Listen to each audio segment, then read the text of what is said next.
computer. Okay. This is political science, course number 3340, Protest and Revolution with Professor Pelias. We're November the 10th, 6:05 to 8:35 class. And we will be discussing tonight the Manifesto of the Communist Party, conceived and published in 1848 by Frederick Engels and Karl Marx, a joint effort. And we're going to be concentrating mostly on the section called Bourgeois and Proletarians. So I'm going to be sharing the screen. This will be mostly what people will see, will be the actual document, and we'll be reading. And I ask people to please ask questions as we go along, okay? Please, all right? And say something, because I'm trying to get the whole thing out for myself so I can read it. I have a different edition, so I want to use this one you have. Yeah, okay? So we're beginning again with Karl Marx and Frederick Engels. Engels was Marx's good friend, patron at times. He supported him, and also interlocutor and co-author on many documents. Engels became the secretary and the literary executor of Karl Marx's work, and basically kept the movement going in his way. We'll talk about that when we get to State and Revolution, which I think is our next official reading. We'll speak to the Paris Commune next week, but we'll begin to see how maybe this led up to the 1970, the piece of Vladimir Lenin that we're reading almost 70 years later. Yeah, 60 years later. 70 years, excuse me. So this is the genesis. This is published, and people that are interested in Marxism and Marxists and Marx himself. There's an internet archive of most of the works of Marx himself in English, as well as some of Engels's work, and many of the people that were commentators, original thinkers within that tradition, etc. So if you really become interested in the work of Karl Marx and socialist movements, communist movements, even anarchist movements, this is a good site, okay? So as you can see, it's written late 1847 and published in February 1848, right? And you see the dates of the two authors. Engels lived 12 years longer than Marx, even though they were pretty close to each other in age. Engels came from a wealthy background, manufacturing class in England. And if you've watched the movie yet, you should, again, the movie is Karl Marx, and I'll put this on Blackboard too, by The Young Marx, by Raoul Peck. You'll see a lot of Engels, how Engels was radicalized, okay? So this is the contents of the whole thing. You're beginning to see, again, prefaces to multiple editions in the beginning. I think it's been translated into 100 different languages at this point, had a worldwide appeal. And the manifesto actually begins on page 27. And again, it's not the Communist Manifesto. I want to emphasize it is a manifesto for a party formation. And you can see it's in 4 basic parts. We're only going to concentrate on section 1, bourgeois and proletarians, the two classes that Marx sees class struggle, coming to a head in these two classes of our time. You can read the section on proletarians and communists. I may refer to that when we read Lenin, but I'm not requiring you to do so. Then the literature on the struggles within the socialist and communist movements and types of ways of looking at what communism is, how reactionary socialism takes place, bourgeois socialism, and critical utopian socialism and communism. And then the position of the communists in relation to various existing opposition parties. And then there's a letter, The Principles of Communism at the end, 66, and maybe we'll flip there for a second, that goes on in 22 pages, etc. And then a glossary of names. And of course, we can go back to this when we talk about the Paris Commune, May of 1871.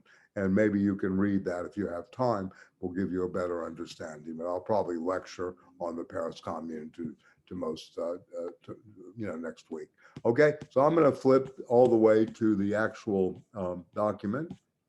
There's an editorial introduction. Um, but anyway, we're going to look at this in section 1. Okay. And, if you guys, I don't know, I mean, I'm sorry that we haven't all read it because it would have helped in terms of discussion, but let's see how it goes. And maybe I can let you get on finishing your papers tonight. And, we can pick this up next week when Miss Lewis and Priscilla, Una as well get back. Okay. All right. So, sorry, there are so many additions, as you can see. Okay, so here we go. I think this is the last one. Yeah, the last preface. All right. So as I was saying last week, Marx and Engels, are really trying to mobilize workers of the world. The phrase of, as you know, is workers of the world unite, come together into a new party formation, and we will be able to, get our share of the pie, but even more so, maybe transform labor capital relations to a point of where there is no more capitalism, where they're no longer the bosses, no longer the, moments of exploitation and alienated labor. So one of the goals is to first overcome alienated labor. That the subject matter is that people are alienated. I'm sorry about my cursor here, but anyway, I don't have my mouse here. Boy, yeah, unbelievable. Okay, here we go. Okay. So any questions before we go on? I mean, I'm going to actually read as much as I can, maybe emphasize sections and point out what I consider to be, the more prescient and salient aspects of this. And of course, please feel free to intervene. All right, so I'm going to go ahead. Again, as I mentioned last week, a specter is haunting Europe. It begins in this kind of prologue, the specter of communism, the ghostliness of it, and also that it becomes a very looming moment on the world horizon. So all the powers of old Europe, that means in a way divine rights of kings, and also those that are in power, have entered into a holy alliance, meaning church and state, to exercise this specter. The Pope and the Tsar, Metternich and Guizot, French radicals and German police spies. So the first thing they do is they ask, where is the party in opposition that has not been decried as communistic by its opponents in power? Where is the opposition that has not hurled back the branding reproach of communism against the more advanced parties, as well as against its reactionary adversaries? So two things are deduced here. One, communism is acknowledged as a party, or is already acknowledged by all European powers to be itself a power. Two, it is high time that communists should openly, and I emphasize again, openly, in the face of the whole world, publish their views, their aims, their tendencies, and meet this nursery trail of the specter of communism with a manifesto of the party itself. So in this vein, to this end, communists of various nationalities have assembled in London and sketched the following manifesto to be published in the English, French, German, Italian, Flemish, and Danish languages. And as I said, many more languages henceforth. All right, so it begins in sections, and this is the section which I will call the history lesson. A lesson of doing history differently, right? Not through great men, not only through events, but through epochal shifts and through classes. So this is very important to remember. Okay, so this is a new way of doing history, and I'll try to point out some of the ways this happens. So the history of all hitherto existing society is the history of class struggles. Marx is the first to say this. If you read history, you have to read history, the motor of history, as that of class struggle, the motor of history. That's what moves it. Free man and slave from the ancient society patrician and plebeian, lord and serf, guildmaster and journeyman. In a word, oppressor and oppressed stood in constant opposition to one another, carried on, and again, this is important. I know I mentioned last week, but again, emphasize again, carried on an uninterrupted, now hidden, now open fight, a fight that each time ended either in a revolutionary reconstitution of society at large or in the common ruin of the contending classes. So revolution did not always happen in these moments. And at times there was a ruin of the both of the contending classes or the upsurge of the class by another class. So this is, you have to look at this. Yeah, very, very crucially. Um, and I'll make a remark about a capitalist who you've probably heard of, the Oracle of Omaha, Warren Buffett. He says, yes, there is a class struggle in my class one. He's a multi-billionaire, someone that attended Columbia University. He was trained by the Benjamin Graham School of Stock Analysis that he parlayed into being one of the most shrewd and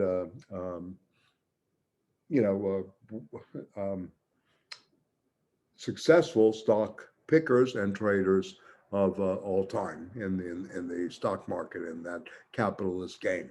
Okay, so I want you to understand this, that both sides are aware, if you will, of class struggle, right? Both the bourgeois and the proletariat, both the ruling class and those ruled, and in terms of this fight between oppressor and oppressed. So it's just not so easy that you go out there and chatter like AOC or someone else against the system. It's much more to understand how that system is working. And Marx was never, never naive about this. I want you to understand that. Okay. So in the earlier epochs of history, we find everywhere a complicated arrangement, right, of society into various orders, a manifold gradation of social rank. In ancient Rome, we have the patricians, the knights, the plebeians, slaves. In the Middle Ages, we have feudal lords, vassals, guild masters, journeymen, apprentices, serfs, and in almost all of these classes, again, subordinate gradation. So they're looking at multiple levels of gradation in the two pre-existing modes of production and what they consider, to be historical epochs. Ancient society, the Greco-Roman moment, and then the Middle Ages, called the medieval or the feudal moment, right? In a sense. So to go forward, the modern bourgeois society, our society today, that is sprouted from the ruins of feudal society, has not done away with class antagonisms. So we still have nothing but antagonisms. This is why, to me, when people say we agree to disagree, is not really pointing to the antagonisms that are really existing. That is a liberal strategy. That is a strategy of cover-up, to my mind. Yeah, and we can speak about that. It has but established new classes, new conditions of oppression, new forms of struggle in place of the old ones. Our epoch, the epoch of the bourgeoisie, possesses, however, this distinct or distinctive feature, I would have written, but anyway, it has simplified class antagonisms.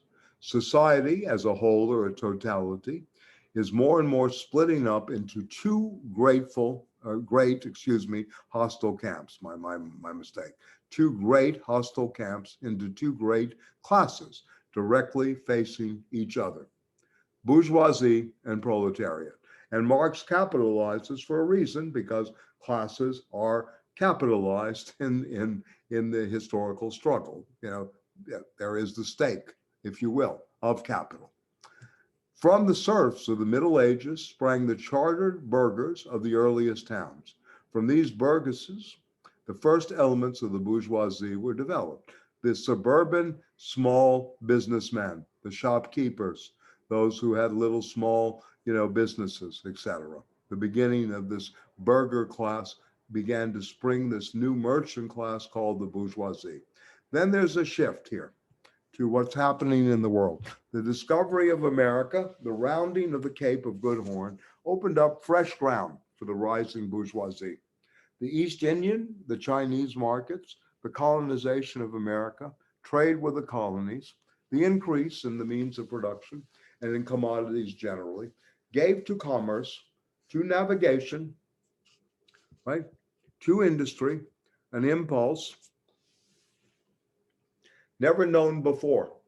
This was a class that came like lightning, like out of the, out of a different world in a sense, and thereby to the revolutionary element in the tottering feudal society, a rapid development. The feudal system of industry, so it goes back to the previous epoch, and maybe, I can stop in a few minutes and we can discuss the three epochs, in which industrial production was monopolized by the closed guilds, now no longer sufficed for the growing wants of the new market. Spices in India, right? Sugar, as we saw in the Caribbean in terms of the discovery of the Americas, cotton, the use of cotton in textile industry, et cetera, and many other elements. The use of rivers, Astor Place, the fur trades that went north, right? Et cetera, fruits and fruits from the Caribbean again, many levels to all of this. So what happened, right, was the manufacturing system took its place. The guild masters were pushed on one side by the manufacturing middle class, and the division of labor between the different corporate guilds vanished in the face of a division of labor in each single workshop. So this is another crucial thing, how the division of labor, how labor was reorganized by this class, and something different happened, right? So meantime, markets kept ever growing, the demand ever rising, even manufacture no longer sufficed. Thereupon, steam and machinery revolutionized the invention of the steam engine and, of course, the cotton ginning, right? Revolutionized industrial production. The place of manufacture was taken by the giant, that is, modern industry. The place of the industrial middle class by industrial millionaires, the leaders of the whole industrial armies, the modern bourgeois. So again, the lesson of history, right, going on here. It's unfolding this very nicely, very simply, but very concretely in terms of what actually is happening in the narrative. You can fill in the blanks, as have many good historians that do this kind of work, Okay, modern industry has established the world market for which the discovery of America paved the way. The market has given an immense development to commerce, to navigation, to communication by land. This development has in its turn reacted on the extension of industry, and in proportion as industry, commerce, navigation, railways extended, in the same proportion the bourgeoisie developed, increased its capital, and pushed into the background every class handed down from the Middle Ages. We see, therefore, how the modern bourgeoisie is itself the product of a long course of development, of a series of revolutions, and this is crucial, a series of revolutions in the mode of production and also in that of exchange, how this happens, right? Okay, and then I'll read one more paragraph and we'll stop for a little bit of a discussion. Each step in the development of the bourgeoisie was accompanied by a corresponding political advance of that class. An oppressed class under the sway of the feudal nobility, an armed and self-governing association in the medieval commune, here independent urban republic as in Italy and in Germany, their taxable third estate of the monarchy as in France, afterwards in the period of manufacturing proper, serving either the semi-feudal or the absolute monarchy as a counterpoise against the nobility, and in fact, cornerstone of the great monarchies in general. The bourgeoisie has at last, since the establishment of modern industry and of the world market, conquered for itself in the modern representative state exclusive political sway. The executive of the modern state is but a committee, and again, a very important sentence, the executive branch of the modern state, right, is but a committee for managing the common affairs of the whole bourgeoisie. Okay, very important. So the bourgeois historically has played a most revolutionary part. Okay, I'm going to stop there for a second and then we'll go into the description of the bourgeoisie. So I'm coming back to you for some discussion, if you don't mind. Okay, any first impressions of this? I guess 2 or 3 people read it, but any thoughts? And good to see you, Priscilla. I'm glad you made it tonight. Yeah. Okay. So anybody want to start? This first 2-3 pages. I mean, I can give you commentary too on the side as well, right? Right. Anybody? Yeah, want to start? Okay. Mustafa, you have your screen on. Did you want to say something? I'm just waiting for somebody to start, Professor. You're waiting for someone to start. Okay. Yeah. Okay. Don't mind me holding my arm. I had my 3rd shot today, so I have a little soreness in my left arm. So excuse me. Yeah, Michael, yes, please begin. Yes. Yeah, I mean, I think at this point, I know I've already mentioned this is the last class as somebody who's pretty adamantly against communism, but up to this point, this seems to be a pretty fair assessment of modernization and sort of a removal of the ability to have meaningful labor from a group of people who once did. This is something we're facing, as far as like a decade ago with in the United States, a lot of issues. Actually, no, not even that far ago, because I know Trump was involved in this too. There's a hot topic debate of self-driving cars and how that would put out a lot of truck drivers, and truck drivers is one of the highest paying salaries you can have with only a high school education. That's like the final nail in the coffin. That kind of is the end of an era of, graduating high school and finding meaningful, to some extent, meaningful pay, I guess would be a better way to put it. Because I think the starting salary is like 46,000, and if you live in like Idaho, somewhere in Middle America, that's pretty livable. But up until this point, what's been discussed again are it's all reasonable criticisms, and I don't think there's anything really to push back against so far. If I were alive in 1848, I believe this was published.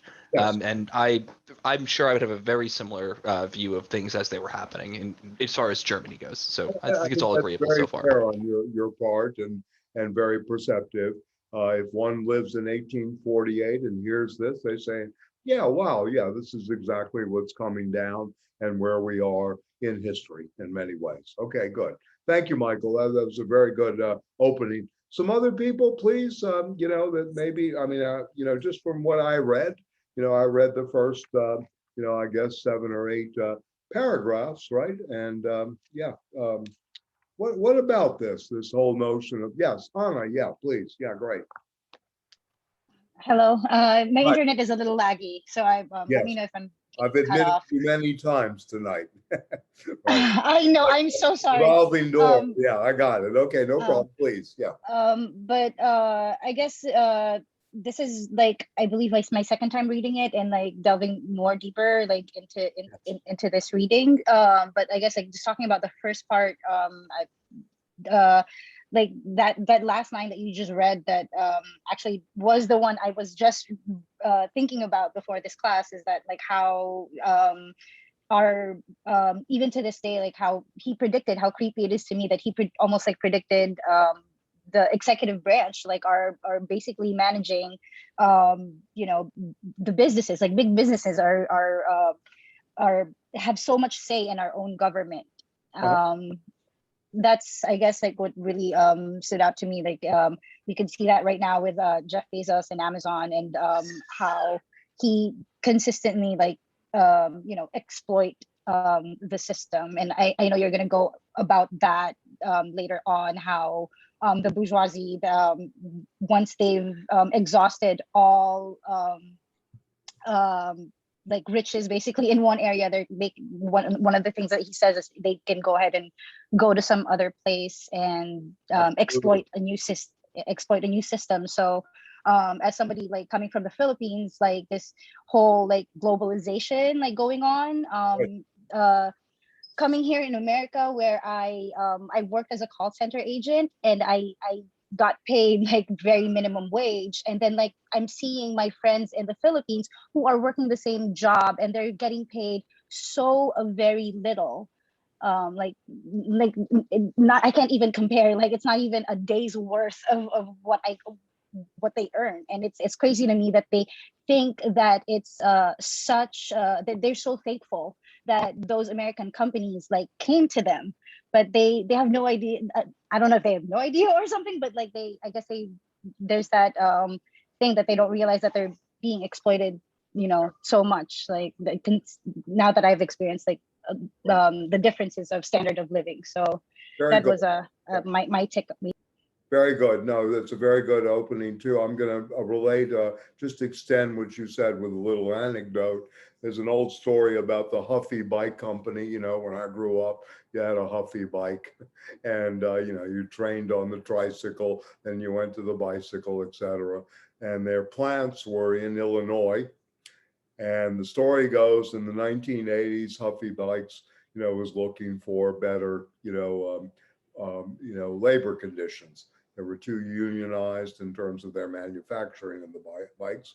So they were looking for another state in the United States to go to where they could get cheaper labor costs. So they went, I think it was to Missouri, I'm not sure. One other thing, it would be a great study, in terms of, outsourcing. This is where I'm going. So they get to there, and then someone whispers in the air, "What the hell are you doing in the United States? You can go to Mexico, and instead of paying the workers, 15 or 12 an hour, you were paying, this is, way back, right? And you were paying $9.50 in the other state. You can pay the workers $2.50 in Mexico, $2 an hour. So 1/4 of your labor cost, right? Yeah, so they moved their plants, manufacturing center to Mexico. Then someone whispers in there, "What the hell are you doing in Mexico? You can go to China, and get, workers for $1.50, $1.25 an hour." So they do the calculations. Yeah, of course, let's bring our plants there. So this is what's, called outsourcing, that became a major moment of the destruction of the manufacturing sector in the United States. And the unions, especially the United Auto Workers. The Teamsters have lasted, but as Michael's saying, the Teamsters may be a thing of the past too, because of the trucking industry and self-driving trucks out there.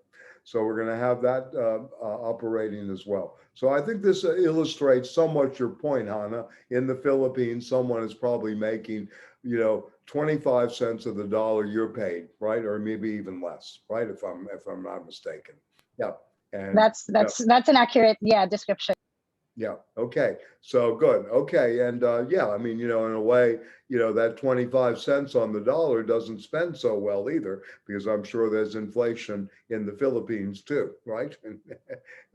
Yeah. So anyway, this is very interesting, these levels. And, we all have either iPhones or Macs or whatever, and you have to remember the manufacturing chain here. And again, I'm not being sentimental, and I'm certainly not a liberal on this or a bleeding heart, but to understand this, you realize that the people that are putting together a lot of this technology are being paid $1 to $2 to put together motherboards, put together components. They live in like dormitories where they can work, as many as 18 to 20-hour shifts.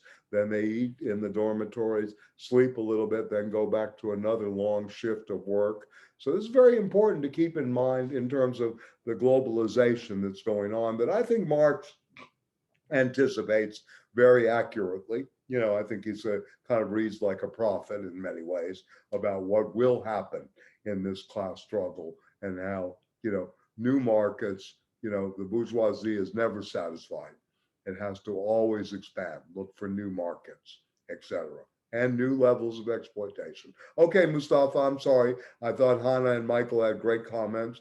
Mustafa first, and then I think someone else had their hand up too. Yeah.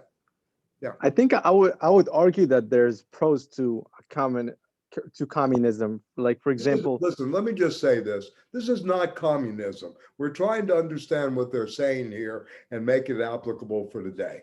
Nobody's advocating communism at this point. He's not advocating. He's giving you a lesson of how class struggle works. That's not communism. He's talking about how history moves, right? You can agree or disagree with that point, but this is not about communism. I mean, this is to me, a very misdirected misnomer in the schools and in society at large. This is not about communism. It's about the formation of a party that will struggle against capitalism, but it is not communism itself. This is first the antagonism, setting up the antagonism. But please go ahead. I'm sorry. I just want to be clear on that, though. Yeah, yeah. That's okay, Professor. Yeah, But I think it would create like a stable economy since the government dictates the structure and every citizen must work. Well, I mean, some of the socialist projects and some of the communist projects have planned economies, yes, and they do have full employment, right? And yes, there's no question about that, and that's been part of the experiment. And we've had many experiments around that, and people have studied that too. And sometimes these experiments have worked, sometimes they haven't. And yes, well, that's a good point too. Yeah, yeah. But again, you're talking about, actually existing socialist governments and or governments that say they're communists, right? I mean, look, North Korea says the Squid Game is the latest description of how exploitations happen, what's going on to what's going on. Are they really that wrong about the Squid Game? I mean, in a sense, I haven't watched Squid Game yet because, I just don't have the time. I guess I will have to watch some of it to get the drift. I understand the premise. But anyway, I mean, are they telling us a lie? I mean, in that respect, I'm not saying the North Koreans have any great society. That's not my point. My point is the critique, right? In a sense of what does this do for the human being, right? In a way. So we'll go back to this. Okay, someone else had their hand up. I think the hand I'm getting. Who was it? Say yeah. Yeah. Go ahead. Yeah. I was just gonna add a little things about what you were saying right before you called on Mustafa, how like they exploit the worker, and it's like what you're saying about the new like the phone and all those the factories and whatnot, like what you said, like how it's never enough. Because I was just gonna give an example of where I'm originally from, Bangladesh. I don't know if how much you know, but they have like these garments over there Yes. from like, so for example, like H&M, Macy's, Zara, a lot of those clothes come from Bangladesh. And these workers, like I've seen it firsthand because I'm from there. These workers lives in like the most awful condition we can ever think of. And like they're getting paid like maybe like $20-30 a month. And it's just crazy because like yeah, I just want to focus on the point, like it's never enough. Like you gotta like understand, like it's never enough. It's like they're always asking for more, more and more. I just wanted to add that. More and more labor, right? To extract more. Marx used to say, Yes, go to the market to get the tanning, right? To exactly, exploit correct, more, to extract more blood, right? In a certain way. I mean, capitalism has correct. been referred to as vampirism, right? They always come back to suck the blood a little more the next day, right? Right. Yeah, correct. I just wanted to add. Yes, right. Okay, good. No, that's a very good point. Any some other people I mean, I think this is a very fair and open discussion, beginning with Michael said about the perspective of it, and both what Mustafa brings up, and then now Shafi, yeah, brings up. So, anybody else some thoughts about this so far? I mean, I'm not gonna. I don't want to go too far. I want to read this carefully because Marx also goes into a description of the class. Description of the class next. We're going to go through that. He's setting the table first through history. And the historical periods that Marx and Engels referred to are slave society, which is the Greco-Roman period, right? Free man and slave, the Roman patrician and plebeian, right? The Middle Ages, which is the next, called feudal society, the feudal lords, in which lord and serf square off. Guild masters, those who have the guilds, and the journeyman laborers. You can go look at, if you go to Paris, which I hope you do, Look at Notre Dame, how it was built, et cetera, before the fire, and you can see this guild labor and journeyman labor at work. You begin to see these things in the buildings, how they were constructed. You ask yourself the question, how did this happen? What was this representative of? And again, another kind of interesting history lesson. And then Marx is saying, as Michael mentioned, modernization, or what we call modernity, comes into being through this new class struggle and this emergent new class called the bourgeoisie, and the class antagonisms become basically simplified into workers and capitalists, or bourgeoisie, proletarian. And as I mentioned last week, proletarian literally means those without property. Okay, so yeah, anybody else before we go back to a little bit of the reading? Please, yeah. Isa, Priscilla, any thoughts tonight? Ahmed, anybody Hey, else? Professor. Hi, how you doing? Good. I'm Okay. good. Can you hear me? Yes, I can. Yeah. Okay. I forgot my notes actually. I'm sorry. I did so many notes on the text. Yeah, and now I don't have with me. Okay. But one of the things that I mean, I'm not sure if we are in this time of the conversation. I think it's a very worth watch the movie The Young Karl Marx, because gives you like a feedback why they wrote the manifesto of the Communist Party. Right. And I mean, I have read it before, but now with the eyes that I'm reading right now. Right. And if we think back in that time, was happened, actually one of the first scenes of the movie explains how oppressed the proletariat was. Right. So they had a reason for writing this. Yes. And what so many people think, it's like you say before, the communists, they are not discussing the communism, socialism in this paper. They're just like creating ideas and discussing these ideas between them, which is the communism. It's an ongoing discussion about ideas and theories and everything. Right.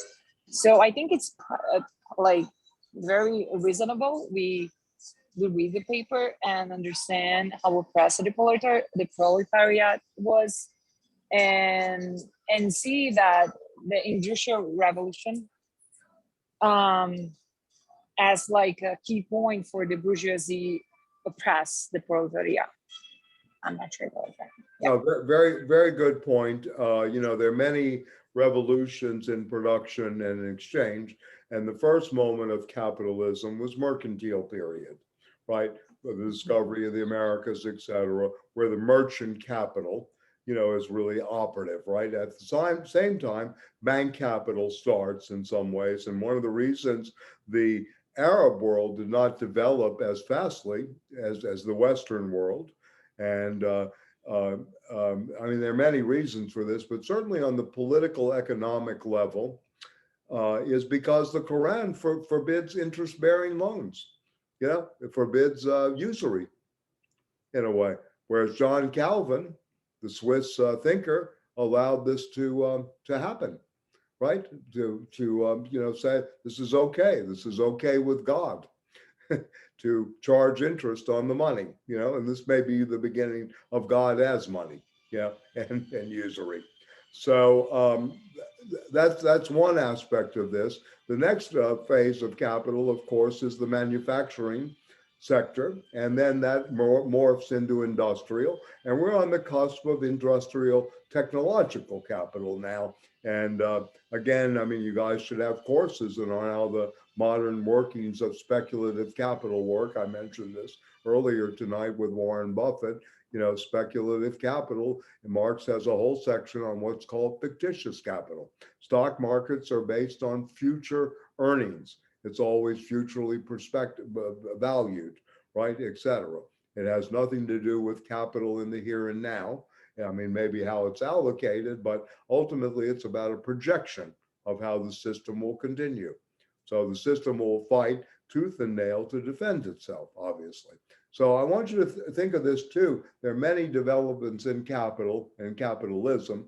And this is another thing that, is not really talked about, because then we generalize communism, capitalism, and we don't see the development. And thank you, Priscilla, for letting us know about the struggle that is shown in the movie, The Young Karl Marx. I chose it for a reason, obviously, that, this is where the struggle begins between the utopian socialists, Saint-Simon, the Proudhomists, who were interested in worker co-ops and interested in, a kind of a cooperative labor in a way. So Marx and Engels are fighting internally as well of how to get a manifesto together, which is literally a call to arms to give the weapons to the proletariat through ideas, as Priscilla just mentioned.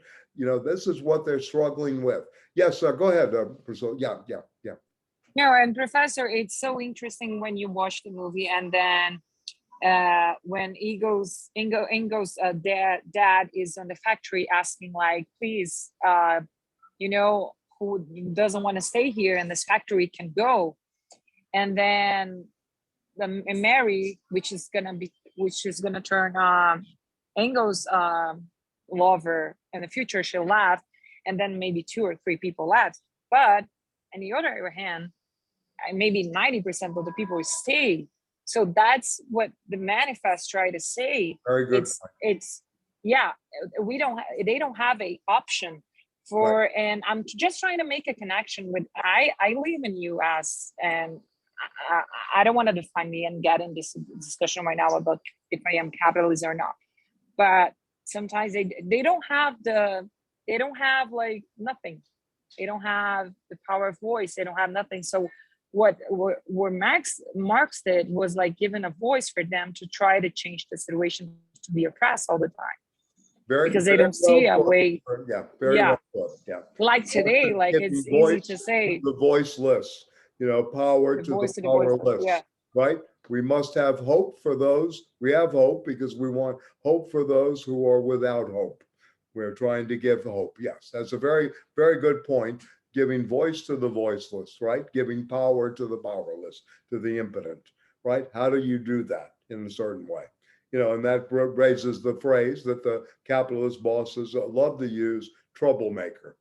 That person's a troublemaker. Get rid of them, right? Meaning that you're stirring up that kind of activity, that kind of militancy. Well put. Can I hear from some other people too? I mean, some thoughts about this so far? Again, if you see the movie and read this alongside, I think it's a good lesson. Yeah. I mean, again, you don't have to agree.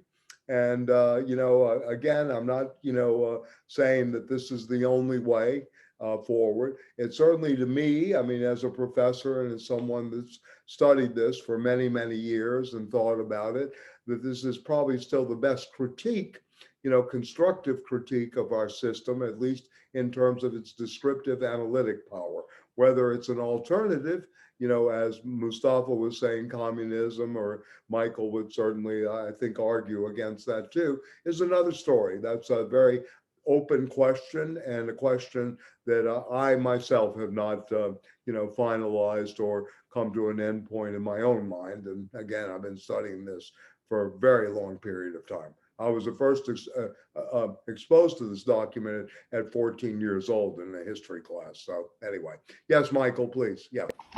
Just to quickly add, even though this is sort of like a summary of what was said before and what everyone already has said, I mean, I think what's written here is indisputable, from arguments that communism is the the only way we can resolve this, to obviously you look at the least communist place in the world, the United States, the evolution of labor unions and everything that went into place there. The writing is on the wall that everything addressed are very serious problems that need to be interacted with in some meaningful way. And I guess for the past 50 years, we've been trying to interact with them.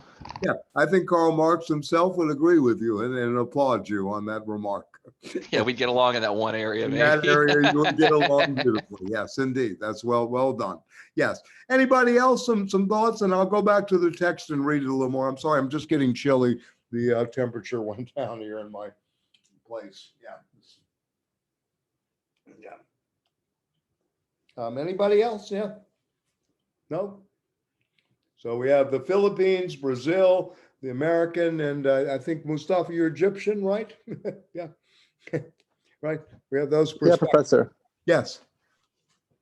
Yes. And we had the, oh yes, Bangladesh.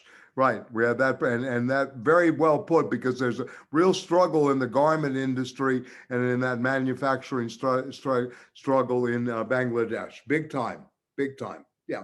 And you can think about this in baseball players in the Dominican Republic, how this works with professional baseball, you know, these levels of exploitation. You know, a couple of good movies on that as well. I forgot the name of, there's one, a documentary on one of the star pitchers at 15 years old, and how he just got some bonus money and that was it. The career was gone, he was dropped, you know, et cetera. So, you know, we can look at that too as human beings, as objects of labor, objects for, you know, exploitation. And, you know, I mean, that, you know, is another aspect of this, of course. Okay, so I'm gonna go back to the text then. Give me a second just to bring it back up. Yeah. Yeah. Okay, I think I have it now. Let me just see. Yeah. Yeah. Okay, so I want to read on. Okay, so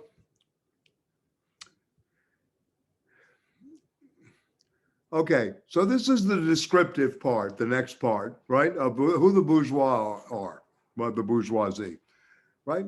The bourgeoisie, wherever it has gotten the upper hand, has put an end to all feudal, patriarchal, idyllic relations, and has pitilessly torn asunder the most motley feudal ties that bound man to his natural superiors. And you can think about that in terms of race, racism, and also, of course, you know, exploitation in general, and has left remaining no other nexus and no other connection between man and man than naked self-interest, than callous cash payment. It has drowned the most heavenly ecstasies of religious fervor, chivalrous enthusiasm, Philistine sentimentalism in the icy water, and this is interesting, beautiful writing, you know, to my mind, in the icy water of egotistical calculation. It has resolved personal worth into exchange value, and in place of the numberless, indefeasible chartered freedoms, has set up that single, unconscionable freedom, free trade. That's what capitalism's about. Not about freedom, but about free trade. In one word, for exploitation veiled by religious and political illusions, it has substituted naked, shameless, direct, brutal exploitation. So Marx is giving us a description of this class.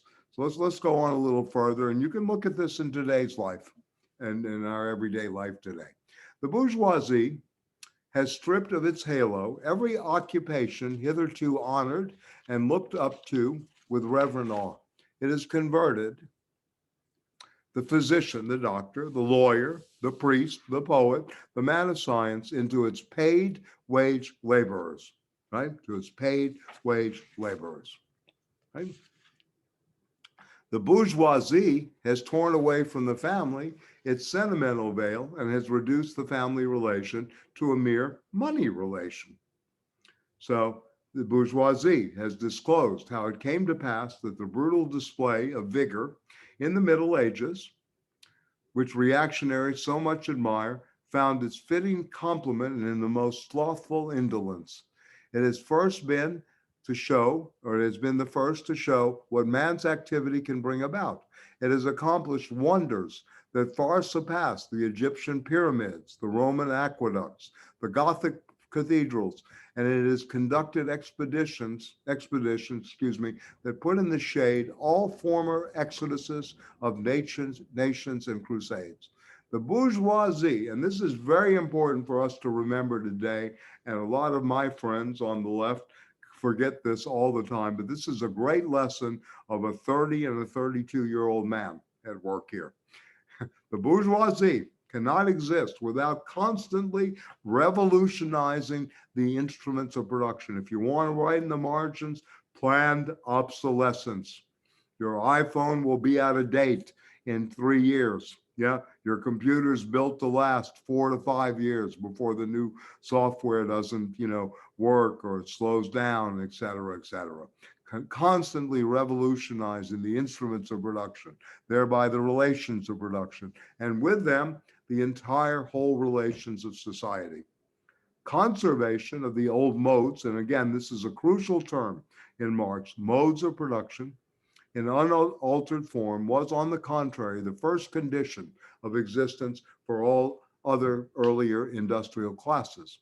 Constant revolutionizing of production, uninterrupted disturbance of all social conditions, people being displaced, evicted, ostracized, rendered homeless, et cetera, et cetera. Can have that. Everlasting uncertainty and agitation, precarity in today. Agitation distinguished the bourgeois epoch from all earlier ones. All fixed, fast frozen relations with their train of ancient and venerable prejudices and opinions are swept away. All new form ones become antiquated before they can even ossify. And this is a famous phrase, and actually the title of a book written by a CUNY professor who's now passed away, Marshall Berman. And this is a famous slogan, a sentence of Marx. If you want to write this down and meditate, think about it. All that is solid in this class melts into air. All that is holy is profaned. And man is at last compelled to face with sober senses his real conditions of life and his relations with his kind. The need for a constantly expanding market for its products chases the bourgeoisie, going back to what we were talking about earlier, chases the bourgeoisie over the entire surface of the globe. It must nestle everywhere, settle everywhere, establish connections everywhere. The whole moment of colonialism, settler colonialism, many ways, outsourcing, all of these moments, meddling in other people's affairs. The bourgeoisie has, through its exploitation of the world market, given a cosmopolitan character to production and consumption in every country. To the great chagrin of reactionists, it has drawn from under the feet of industry the national ground on which it stood. All old established national industries have been destroyed or are daily being destroyed. And this is the whole thing of the private-public privatization. Marx is anticipating that as well, Marx and Engels. An old established national industry has been destroyed or daily being destroyed. They are dislodged by new industry, whose introduction becomes a life and death question for all civilized nations, by industries that no longer work up indigenous new raw material, but raw material drawn from the remotest zones, industries whose products are consumed not only at home, but in every quarter of the globe. Here's your outsourcing and how far we are away from a lot of the stuff. I think I told you, I like kiwi. Kiwi comes in from Italy to the West Coast, and then it's trucked all the way over in refrigerator trucks, for 3 or 4 hours on the day. I try to buy the high end so I don't get sick. But I really love kiwi and it's very healthy for you. However, because of, trade agreements and also, profit margins, we don't get it right away, into New York City. That could come very easily through other ways of transportation and distribution. Anyway, in place of the old wants, satisfied by the production of the country, we find new wants. So we're always being produced into new wants. I got to have one of those. This is the notion of the fetish, the magical power of the new clothes, the new gadget, et cetera, requiring for their satisfaction the products of distant lands and climates, in place of the old local and national seclusion and self-sufficiency. We have intercourse in every direction, universal interdependence of nations. And intercourse is translated verkehr, which really means commerce, but they translate it as intercourse. In German, the word for commerce is verkehr, and the intercourse is something that they use here, which is good. I mean, in a sense, because it's showing the course of the trading, the course of the exchange. And as in material, so also in intellectual production. The bourgeoisie has its newspapers, its journalists, its propagandists, etc., filled with the New York Times, Washington Post, San Francisco Chronicle, Boston Globe, if you will, in the United States, and you can go all over Europe and see the same thing at work. National one-sidedness, narrow-mindedness become more and more impossible. And from the numerous national and local literatures, there arises a world literature. We can talk about that too, as well in terms of cultural production. The bourgeoisie, by its rapid improvement of all instruments of production, by the immensely facilitated means of communication, draws all, even the most barbarian nations, into civilization. The cheap prices of the commodities are the heavy artillery with which it batters down all Chinese walls, with which it forces the barbarians' intensely obstinate hatred of foreigners to capitulate. And this is very important too. It compels all nations, on pain of extinction, to adopt the bourgeois mode of production. It compels them to introduce what it calls civilization, going back to Jose Dolores and the movie Burn, into their midst, that is, to become bourgeois themselves. In one word, it creates a world after its own image. So I will stop there again for a minute for some more discussion. He is describing, at this point, they are describing the class itself. What do you think of this? And I like the play on the Bible, and God made man in his own image. The bourgeoisie makes you conform to its image, or you become extinct. This is part of its domination. Yeah. Anyway, any thoughts here of any interpretation or inference of what Marx and Engels are doing, and how we would look at this for today? I want you to hold the concept of planned obsolescence. Capital does that. Isa, yes, good. Yeah. Professor, have you ever heard of the term like withering away of the state? I have heard of the term, yes. It comes from Karl Marx. Yeah. Yes. So yes, go ahead. Yeah. So but it's coined by it's coined by Engels. So I actually read Lenin's State and Revolution, and then I also read the Communist Manifesto for a class I took a couple of semesters. It was really I kept thinking about that one concept because Engels' definition of the state was like a special repressive force, and he emphasized the importance of the dictatorship of a proletariat. So right. Looking at all these class struggles, it's really interesting because no matter what, they're both advocating for the abolishment of the bourgeois I can't pronounce it the bourgeoisie. We don't want no bourgeoisie in this town. That's what a song by Ry Cooder back in the 70s about landlord. We don't want no bourgeoisie. Yeah, anyway, go ahead. So it's just interesting because they're both they're saying that basically the state is going to be its own reason that it demolishes, and it's going to be the reason for its own fall. And I just found that really interesting because while reading, that's a very good comment, and has the makings of a very good final paper to discuss the state withering away from Engels to Lenin and the notion of dictatorship of the proletariat. That's a very I was going to write that for my midterm, but I noticed that we're going to be talking about it anyways, so I might consider it for my final. Good. I ended up not writing about this for the midterm. I'm going to be writing that probably for the final because it's really interesting to me, like Marx, Engels, Lenin, all of this. It would be great for you to lead part of the discussion when we get to State and Revolution, which will probably be in 2 weeks. Yes, Michael. Oh, definitely. I'll keep this short because I think again, this is the area where I start diverging from I'm still in a point where I understand I can agree with a lot of the assessments, but I don't know, this just struck me as something that it's almost a shame we can't resurrect Karl Marx and explain to him that the United States has the largest volunteer army or volunteer military, because I feel like that's sort of a strangely reachable thing considering the groundwork he's laying out right now. Why do you think we do have the large volunteer army? What is the in there. What do Oh, you? it's a Historically, yeah. Go ahead. I would have to say that if you're born into like the lowest rung of class, I think that is an easy way to risk your life and limb to shoot straight to the top. You can guarantee yourself some form of education. You can guarantee yourself some form of, if you get an honorable discharge, of upward mobility through to at least a shrinking middle class.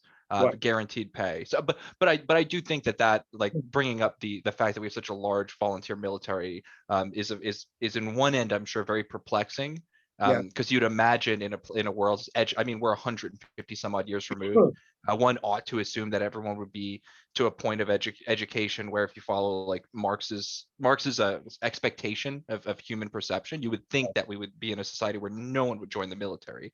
Yet at the same time, because of class struggles, one could argue that yes, this is the prophecy I foretold of the structure being laid for the bourgeoisie laying in the groundwork for you to have to do this, and you going, oh, I love America, I'll die for it, this country is great. So I think this is again an interesting argument raised. Yeah, no, very, very good. And again, the making of a great paper, the move towards a volunteer army during a particular moment in capital development and what that is symptomatic of. I think you're really putting your finger on something very important here. I mean, look, the prison to pipeline to prison about the schools.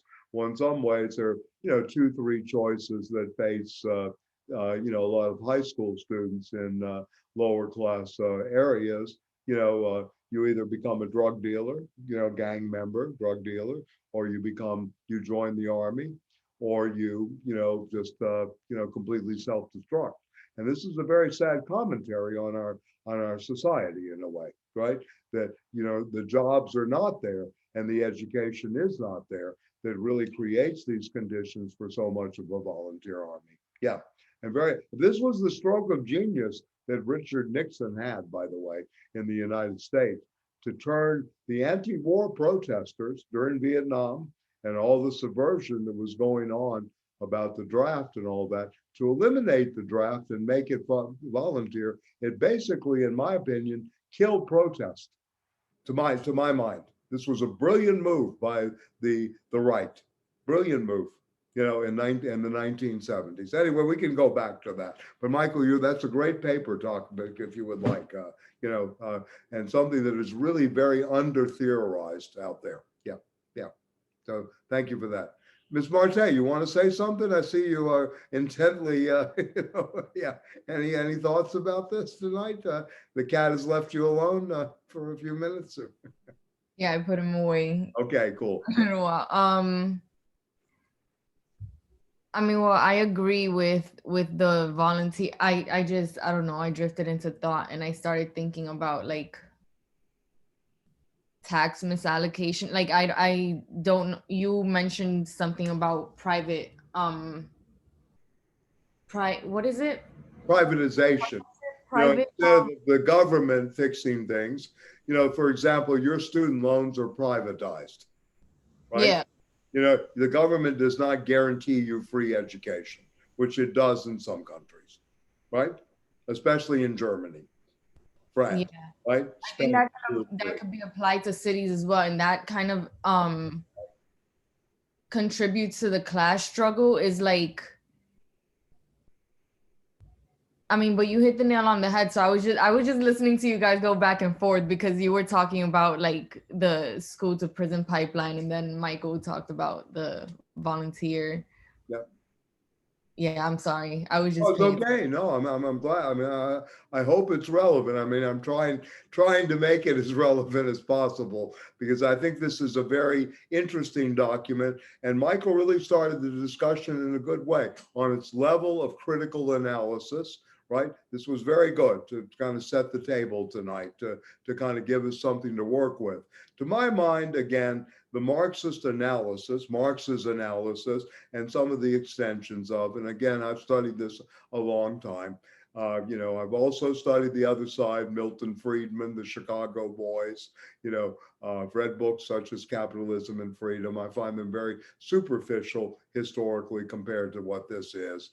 But anyway, that's me, and that's the way I think. But anyway, going back to this, The critique is first and foremost. What they're really trying to do, and I don't think Priscilla's with us anymore, but it's a manifesto. It's trying to give the power of ideas to those who have no power, right? Have no, are really impotent as these workers, right? Workers of the world unite to bring them under some kind of movement that is directed by a vanguard operation of thinkers who understand how the system works, how the modes of production work, how the cycle, the circuits of production, consumption, distribution, and how exchange value follows into that. So this is a very, I mean, look, there are many layers of documents here, as well as, and again, you guys see the movie, The Young Karl Marx. I'm going to put this on Blackboard. It's assigned, right?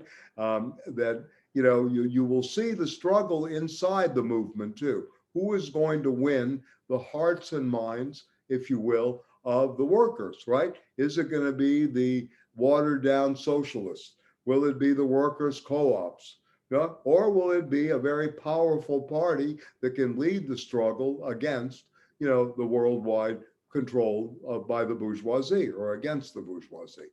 Yeah, in many ways. So these are all, there are many stakes here. Again, if you want to think of this as a great poker game, there are many games being played within the game, many strategies in this text too. There are many strategies operative here. These are very smart people. These are people that, you know, incredibly well educated. You know, Marx was, you know, ancient Greek, Latin, German, French, English, right? The volumes are 144 volumes between Marx and Engels. 144 volumes. I won't take you around my Brooklyn library here, but Marx and Engels take up 3 shelves, you know, just in this room, right? In terms of their writings, you know. And I recommend, if you're interested in anthropology and you're interested in, you know, the family, to read The Origin of Private Property, the Family, and the State. Because these things about it has turned the family into one, you know, cash nexus, right? All the heavenly, you know, the critique of religion, the religious ecstasies, heavenly furor has all become reduced to this one moment of cash nexus, right? Right? So this is very important, right? To realize how this class came to do this, right? And more so in our world, more and more so, yeah, in so many ways. That's going on. So yeah, so a good point. Yeah, so some other people, some other thoughts about that. I want you to hopefully see a lot of the layers here, and I'm really glad that some people have had you know, previous experiences with this in reading it in classes like Isa and with alongside State and Revolution, and we'll probably get into more heated discussions when we get to State and Revolution. But anyway, I hope, yeah, I mean, this is good that, you know, that you can reread, you know, again, the real quality of this is to be able to reread, right? Right. I have like a thing that stood out to me. I read like another PDF version of it. So I don't know what, I think it's page 29. Okay. So it And was what's like, the section? What's the section? it was talking about the bourgeoisie's virtuous indignation. Like for the rest, nothing is more ridiculous than the virtuous indignation of our bourgeoisie. Oh, that is not the one I read. So. Well, I mean, do we want to just read along and we'll get to it, or Yeah, yeah. We can do that. Is that all right? Okay, I'm going to go back to the text because I'd like us to get through this tonight as much as we can, you know, as best as we can. And, you know, again, I emphasize the movie. And next week we'll be doing the Paris Commune, and you can read on the Paris Commune. You should start in State of Revolution too. And again, I'll put this on Blackboard. Okay, let me go back to where we were. You know, take it up from there. A world in its own image. So we stop there. The bourgeoisie has subjected the country to the rule of the towns, the countryside to the rule of the towns. It has created enormous cities. It's greatly increased the urban population as compared with the rural. And this is a debate today in China. this kind of massive urbanization that's going on in China and the destruction of the agricultural and the rural. Professor Ness, who was here last week, does a lot of work on the agricultural sector and organizing insurgency, and has then rescued a considerable part of the population from the idiocy of rural life. Just as it has made the country dependent on the towns, so it has made barbarian and semi-barbarian countries dependent on the civilized ones. Nations of peasants on nations of bourgeois, the East on the West. Let me just say one word about the notion of barbarian. Barbarian literally came from the ancient Greek barbaros, meant you did not speak Greek. That's its etymology, material etymology. But it came to be used in the 19th century by anthropologists as meaning literate or semi-literate. And that's how he's using it here in the language of his time, right? Had been made illiterate and semi-illiterate countries dependent on the civilized ones, right? Yeah. Okay, the bourgeoisie keeps more and more doing away with the scattered state of the population, of the means of production, and of property. It has agglomerated population, centralized the means of production, and has concentrated property in a few hands. And we know this, the oligarchic notion of capital we have today, the 436 billionaire class of who've made well over $1.5 trillion just during the pandemic moment, right? How this, the few hands are really benefiting. The necessary consequence of this was political centralization, and going back to the executive branch being just a managerial class for the bourgeoisie. Independent or but loosely connected provinces with separate interests, laws, governments, and systems of taxation became lumped together into one nation with one government, one code of laws, the national class interest, one frontier, and one customs tariff. The bourgeoisie, during its rule of scarce 100 years, has created more massive and more colossal productive forces than have all preceding generations together. This is the revolutionary class of its time, big time revolutionary class, and more colossal productive forces than all the previous generations together. Subjection of nature's forces to man, machinery, application of chemistry to industry and agriculture, steam navigation, railroads, he goes through the list, clearing of whole continents for cultivation, canalization of whole populations, etc. What earlier century had even a presentment for that such productive forces slumbered in the lap of social labor? We see then the means of production and exchange on whose foundation the bourgeoisie built itself up were generated in feudal society. Goes back, right? At a certain stage in the development of these means of production and of exchange, the condition under which feudal society produced and exchanged, the feudal organization of agriculture and manufacturing industry, in one word, the feudal relations of property become no longer, this was when Michael was talking about loss of jobs, but also the relations of property, right, as well as the relations and forces of production are no longer compatible with the already developed productive forces. They become so many chains or fetters. They have to be burst asunder. They were burst asunder. Into the place stepped free competition like free trade, accompanied by a social and political constitution adapted to it, and the economic and political sway of the bourgeois class. A similar movement is going on before ideas. So now he is speaking after the history lesson. You can see how they operate in the text. And this is very good writing, this call to arms, this manifesto.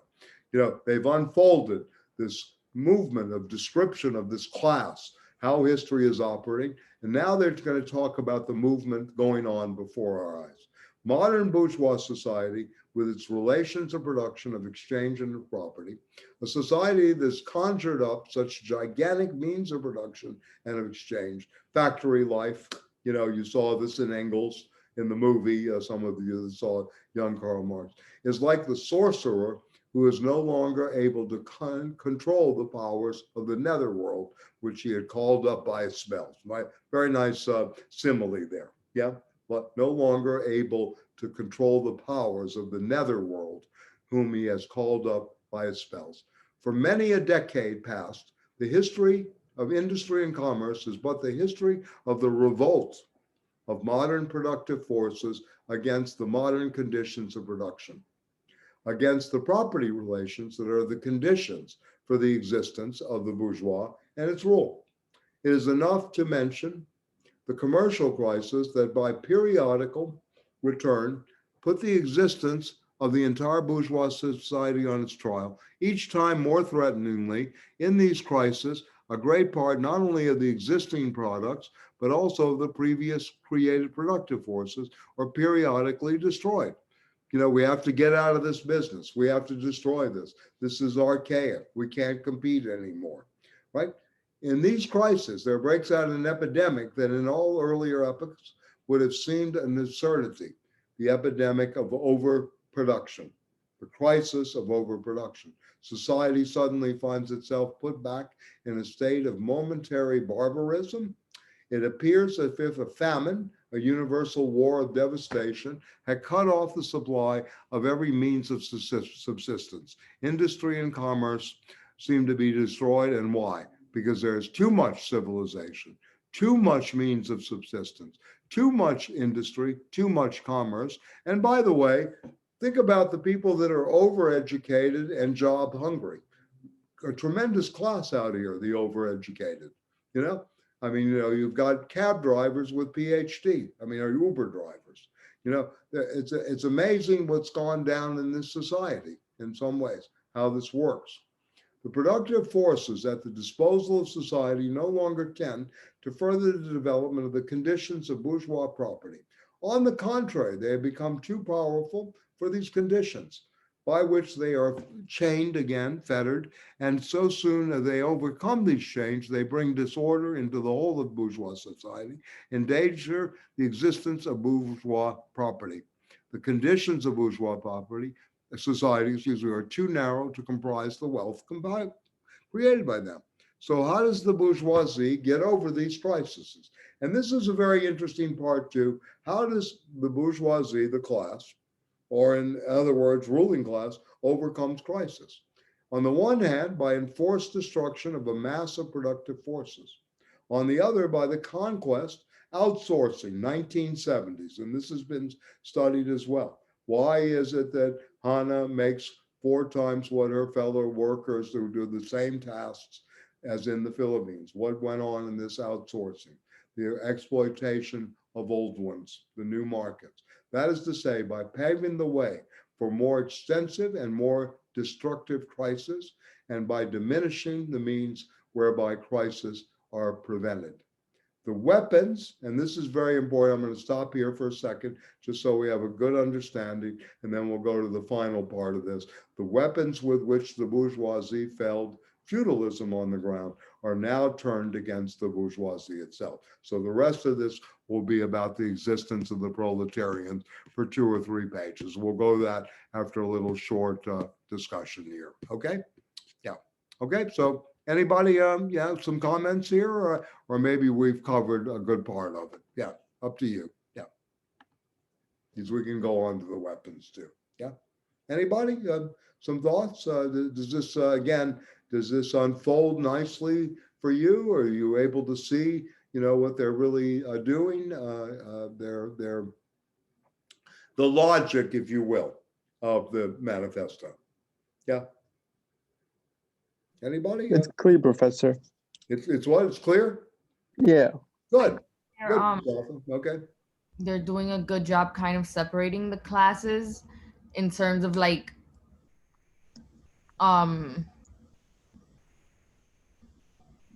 they're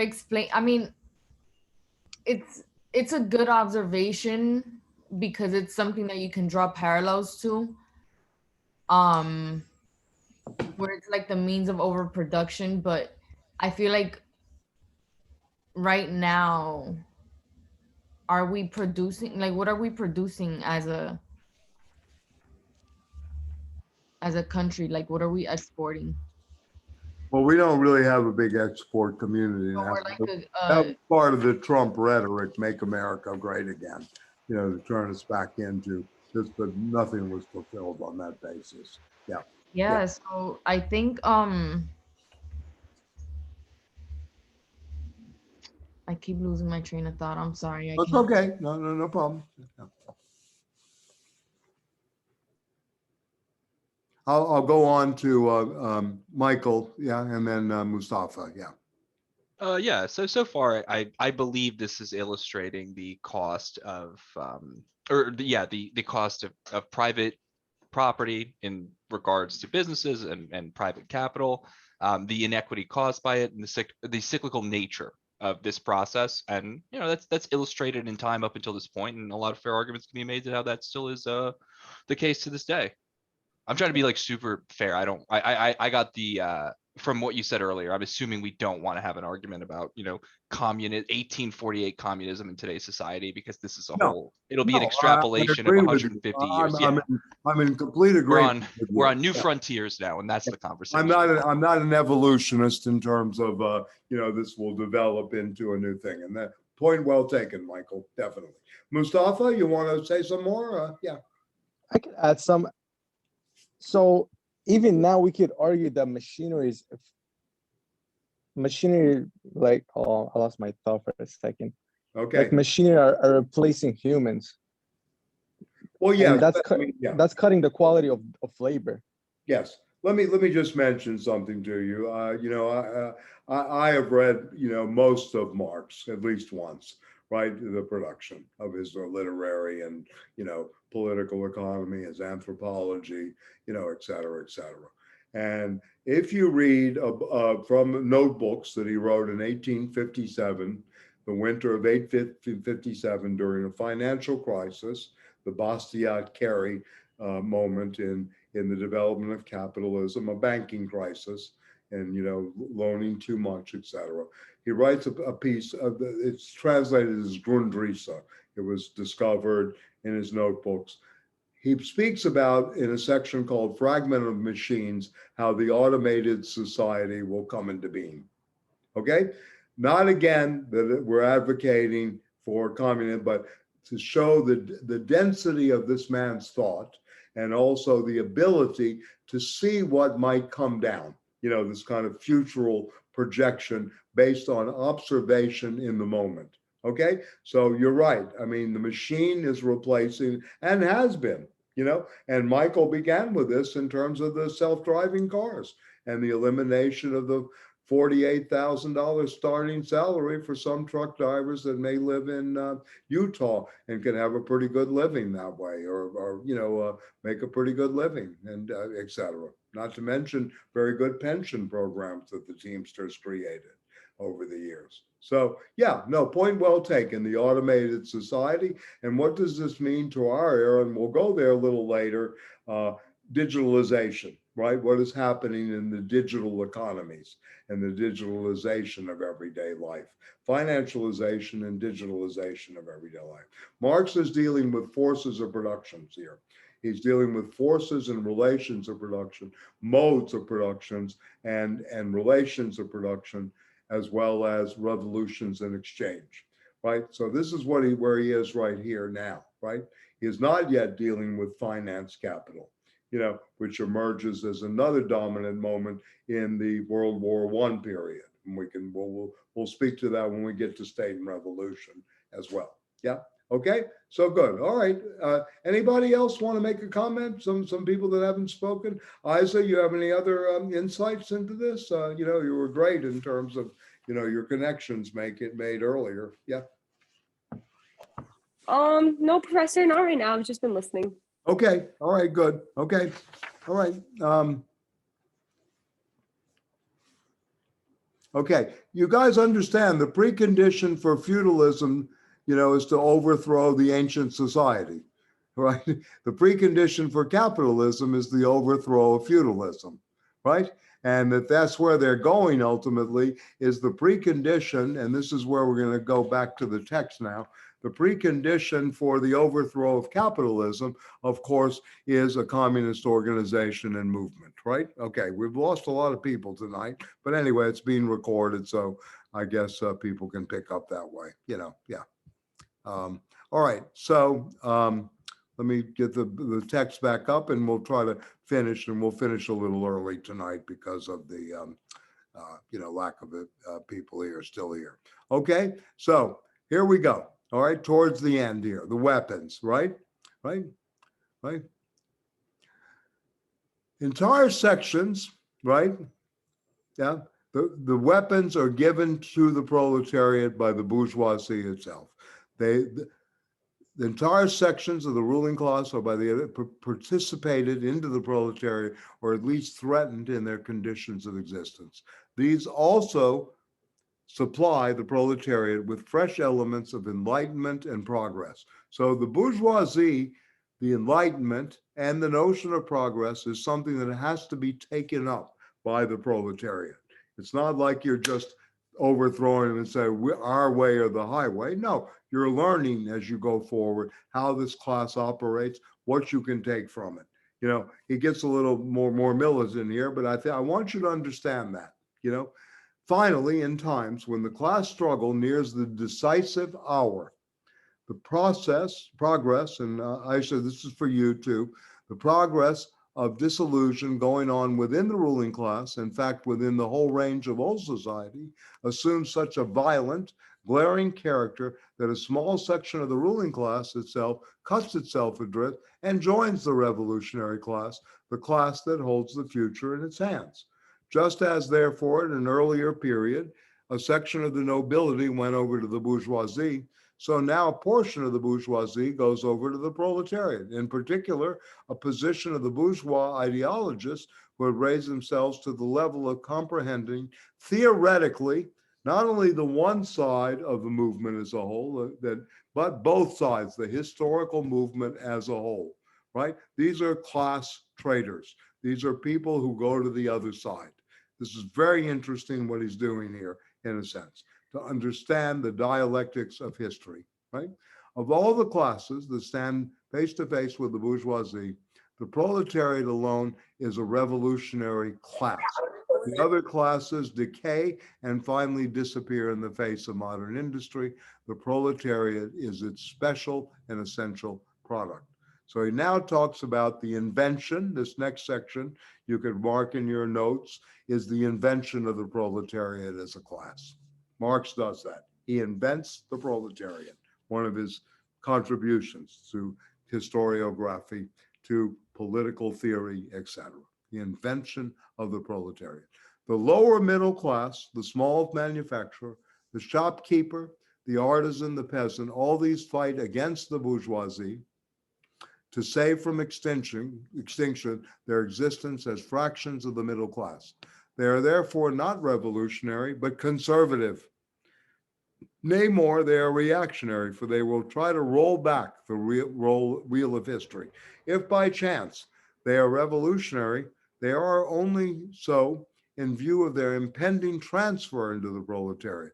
They thus defend not their present, but their future interests. They desert their own standpoint to place themselves at that of the proletariat. The dangerous class, and this is a phrase that will go back to the lumpen proletariat, that social scum, that passively rotting mass thrown over by the lowest layers of the old society, may here and there be swept into the movement by a proletarian revolution.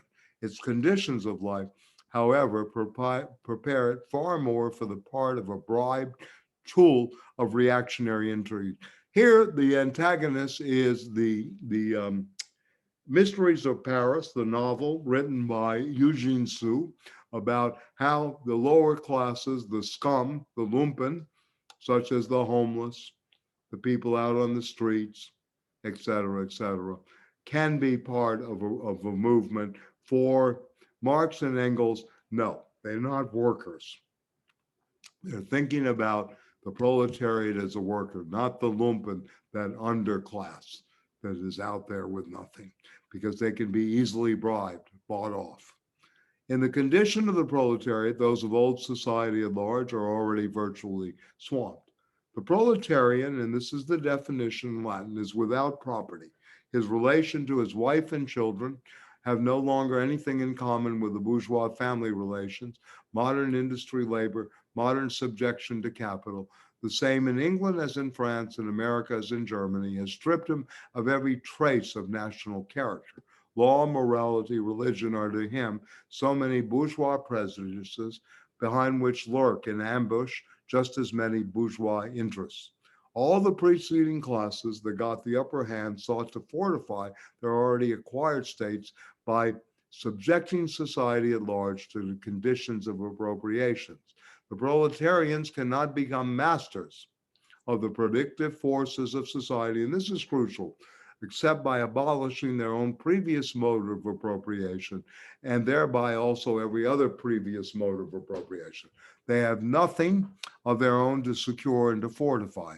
Their mission is to destroy all previous securities for and assurances of individual property.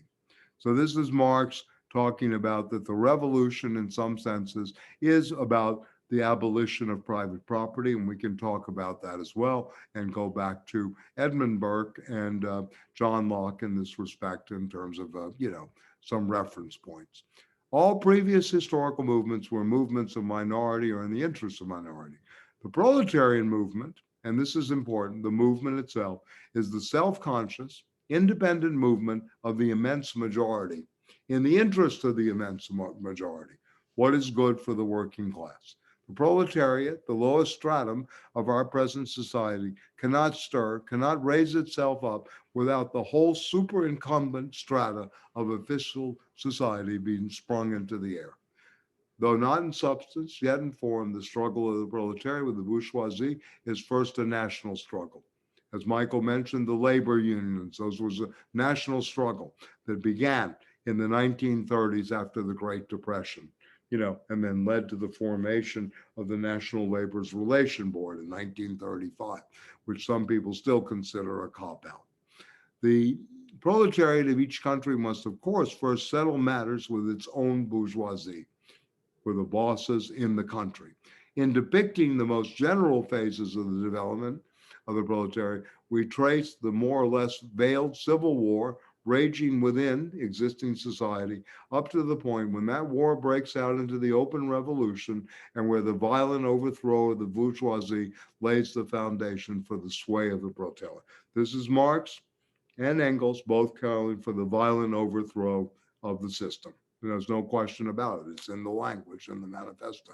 Hitherto, every form of society has been based, as we've already seen, on the antagonism of oppressing and oppressed classes.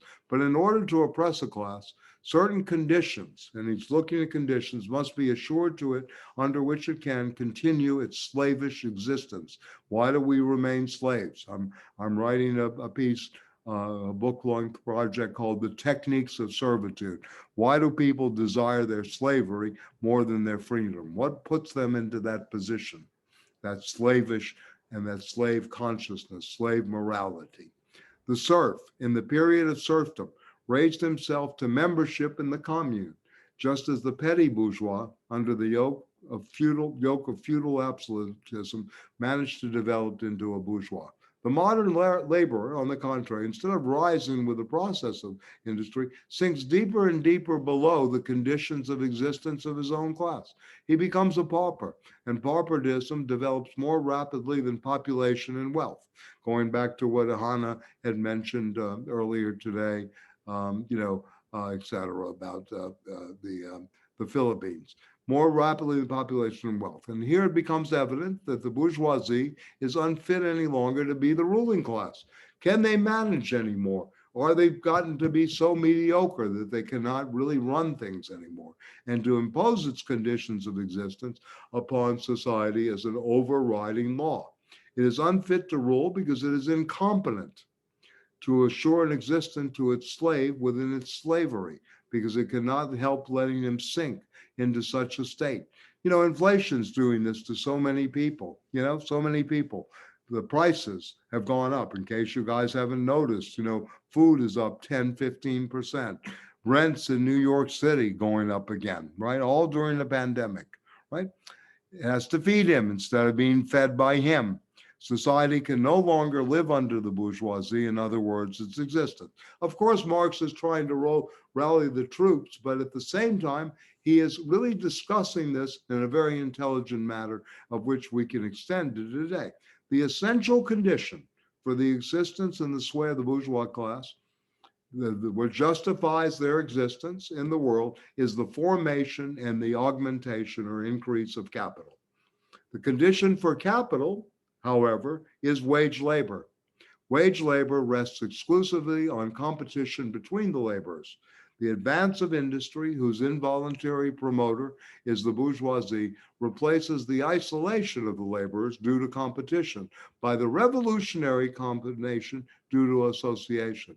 So the development of modern industry itself, industrial revolution, industrial capital, therefore cuts from under its feet the very foundation on which the bourgeoisie produces and appropriates products. What the bourgeoisie thereby produces, and this is a famous phrase, has not proven to be the case, but anyway, I mean, you know, we can talk about this more, produces above all its own grave diggers. Its fall and victory of the proletariat are equally inevitable.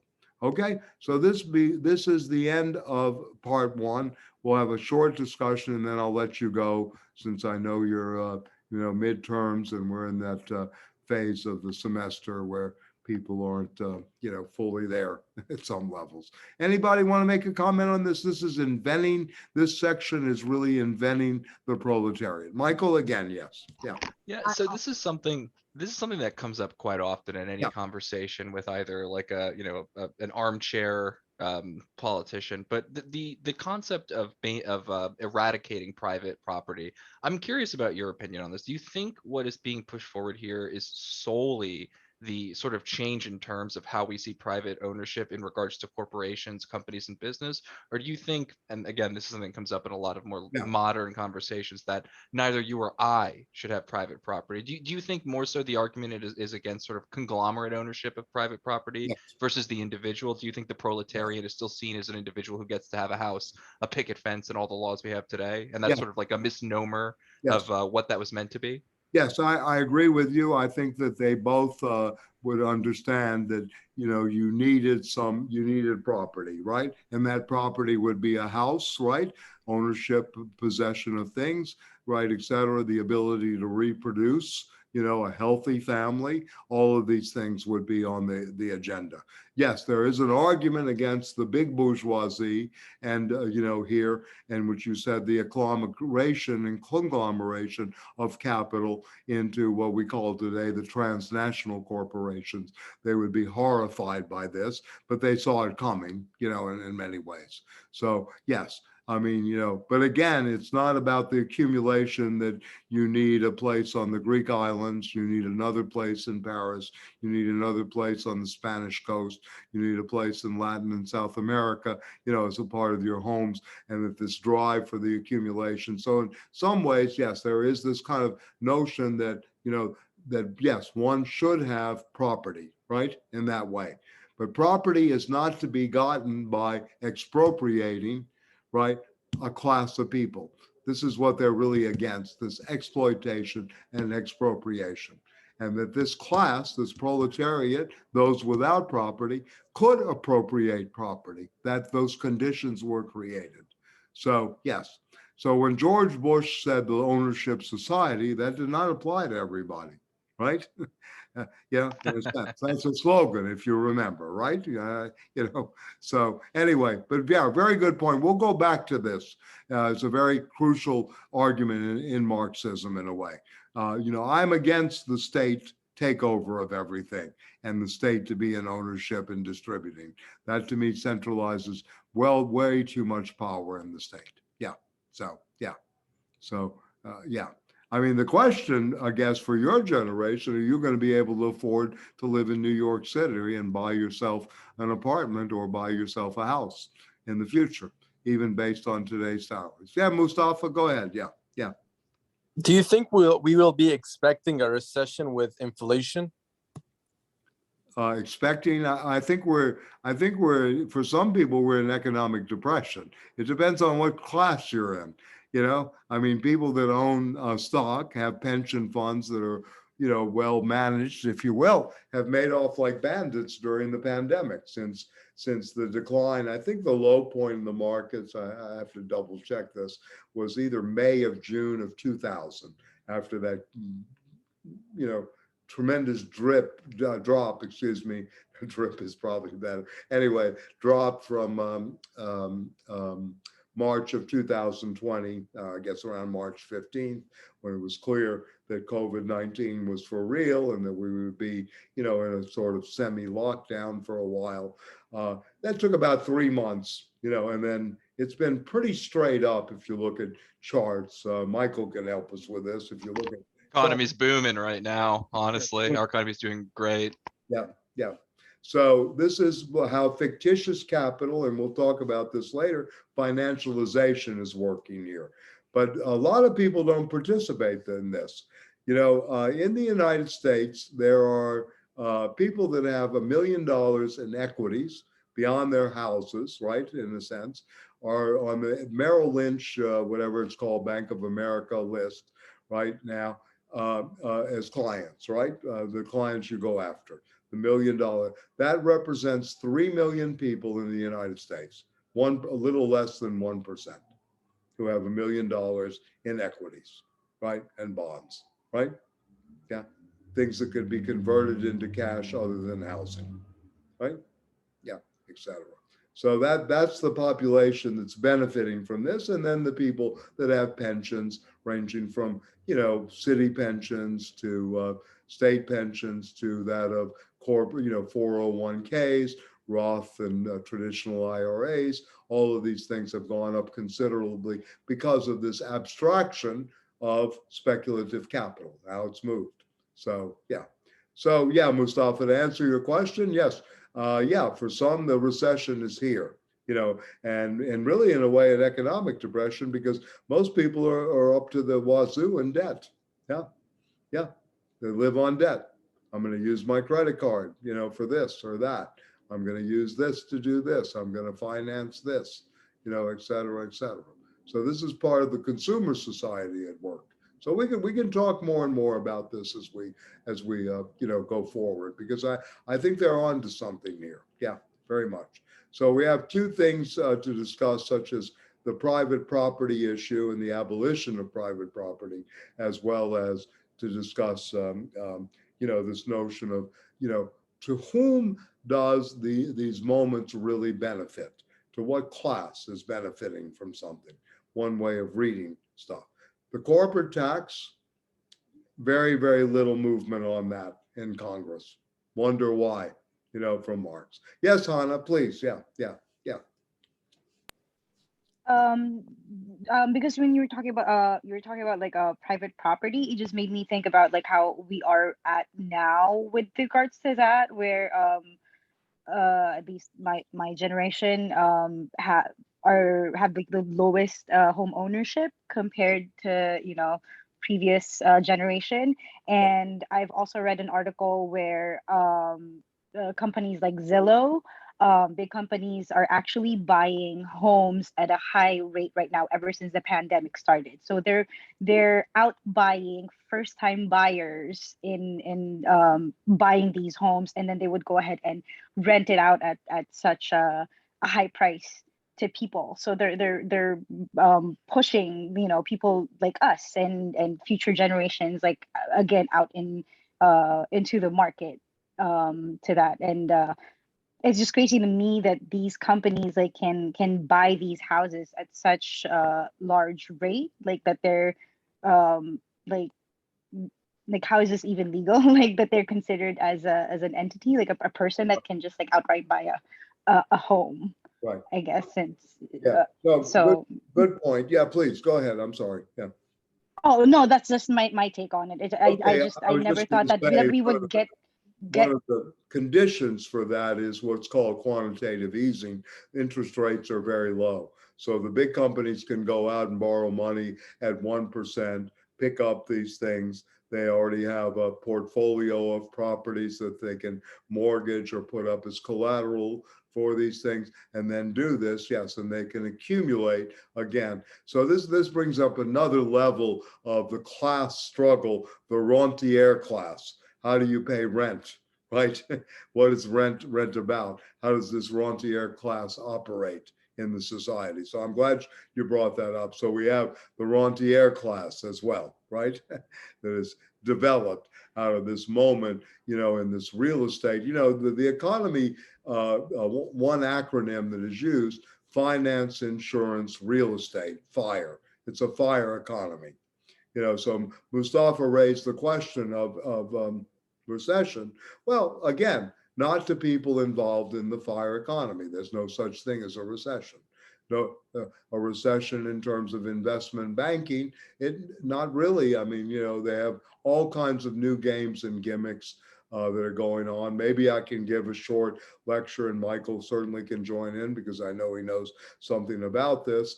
About how the world was transformed by neoliberalism and new forms of financialization, to which you're speaking about, Hannah. See, Marx and Engels, what they're interested in, what are the conditions that create this, what we're seeing, right? Do you hear what I'm saying? They're always looking at those conditions that, why is it that your fellow workers in the Philippines, or why is it that your generation might not be able to, buy a home or buy a co-op or buy a condo, right?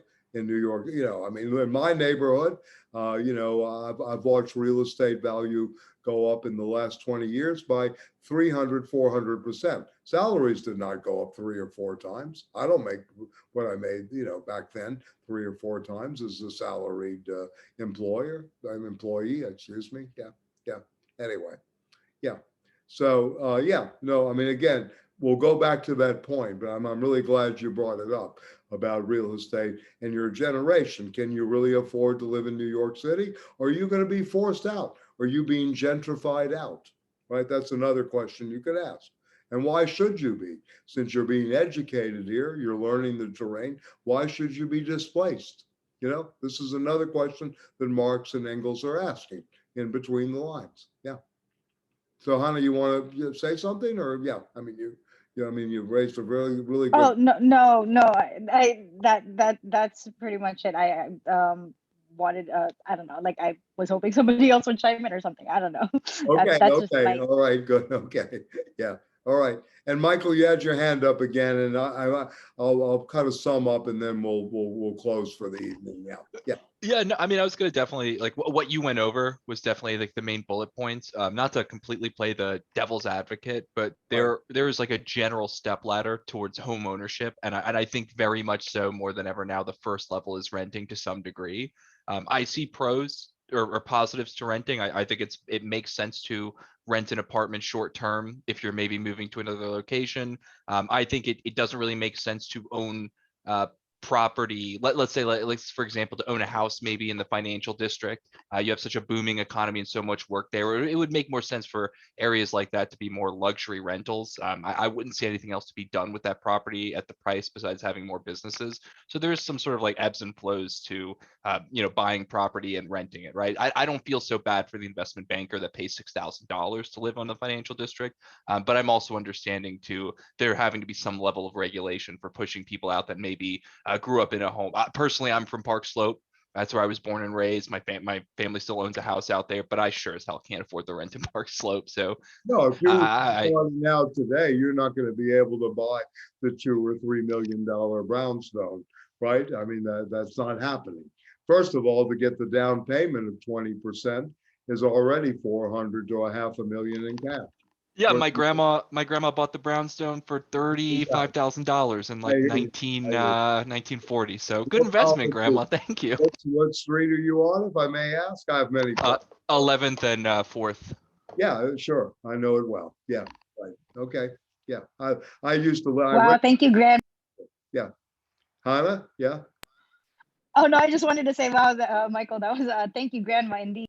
Oh yeah, 100%. Yeah, his grandmother's going to finance the revolution, right? Yeah, that's true. Yeah, right. Yeah, there you go. Yeah, no, cool. Yeah. But anyway, yeah, I mean, you know, you look at, I mean, I live in Fort Greene. I've been here about 20 years. I was in Park Slope before that. I lived on Union and 6th, and then near you on, I lived on 13th and 7th, right? And, you know, but back in the day, the rents were very cheap back then. And I still could have bought a place in Park Slope for 300,000 or 400,000 then. So it goes to show you how real estate value and stock market value have gone up. But prices are also going up, and not everybody participated in this.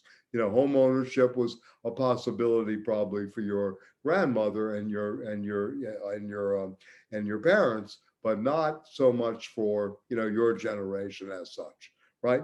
In terms of what they had as that ability. Yeah, I understand. Yeah, but yeah, no, I'm glad you brought that up. Yeah, and Hannah too. Yeah, and yeah, we'll go back to this, how this emerged as a thing, because, you know, I paid $50. I lived in the Village for summer back way back in the day, and I paid $75 a month in rent. I lived again in the Village. I'm not in the Village, on the Upper East Side, in an apartment near the Metropolitan. I had a good deal. It was a small, a very small, I mean, it was a studio, but a large studio, small 1-bedroom, maybe you could call it, even though it was an open space. And I paid $325 a month. This was, you know, 40 years ago. That same apartment today is $4,000 a month, right? So this is the inflation, which is the enemy to people that are basically working class or people that don't have that, you know, ability to buy at the particular time. Yeah. So anyway, we'll talk more about this, these conditions that made this possible, because this is what, you know, critique does. Yeah. Yeah. Anyway, you want to say something else, Michael, and then I'll ask the class if there's anything more. And yeah. Yeah. No, that, I mean, I can go on all night about like property, but I think that sums up the Okay. yeah, pretty good We're gonna stance go for back everyone. to that. Okay, good. And I'm looking forward. So next week, this is, you know, I wanted you guys to watch the film, The Young Karl Marx. I'll put this out. I would like you to read the sections in Lenin. You know, you don't have to read all of State and Revolution, but I do recommend it. It's to me, a very interesting text in many, many ways. Remember when it's written, etc. I'll try to situate it. And then we will discuss his take. I'll talk a little bit about the Paris Commune, what was involved there in terms of private property, etc., and how this became a major moment in revolutionary struggle, and how it led in some ways to the Bolshevik Revolution, and it's still referred to as one possibility of a takeover of a neighborhood or takeover of communal living. So, you know, I live 2 blocks away from a beautiful building that has basically been taken over by a collective group, and they've had it for a long time. And each person that lives there as part of the collective pays $200 a month rent in one of the most desirable neighborhoods in all of New York now. You know, the Fort Greene, Clinton Hill neighborhood, you know, near downtown Brooklyn. So it goes to show you sometimes these cooperative or communal moments can help out people in the long term. But we'll speak to that too. All right. So, and also I would like you to remember that the bourgeoisie, according to Marx, what's going on in terms of this enormous class, this gigantic class, this giganticism that is operative here, is that somehow they're creating weapons for their own demise. However, this did not happen. The revolution did not happen in highly industrialized countries. You know, it happened in underdeveloped countries, such as an agricultural Russia and a release from Tsardom, and in China that was very agricultural based on the 1949 revolution, and an island, Cuba. These were the 3 major, you know, quote unquote, you know, Marxist Leninist revolutions, or Marxist Lenin Maoist, Marxist Leninist Castro revolutions of the 20th century. So we'll go there too and speak to that. Okay. All right. Well, good. Thank you, everybody. Unless you have any questions, we can stop here for the night. Yeah. We're all good. You tell me. Yeah, thanks for the class. Have a great Great. night. Thank you so much. You have a Thank you. Thank you, guys. I'll stay healthy. See you next week. I'll be back in Montreal, but I'm enjoying Brooklyn. So good. Okay. Thank you, Everybody Professor. be Take well care. and safe. Thank you. Okay. And, be safe and get your flu shots. Thank you, Anyway, Professor. I'll be like a good professor. Yeah, Mustafa. Yeah. What's up? Okay. Bye. Okay. And, yeah. Okay. Anybody else? No? Okay. Okay, good. Eva, you still here or you left us? Yeah. Okay. Iman, you still here? No?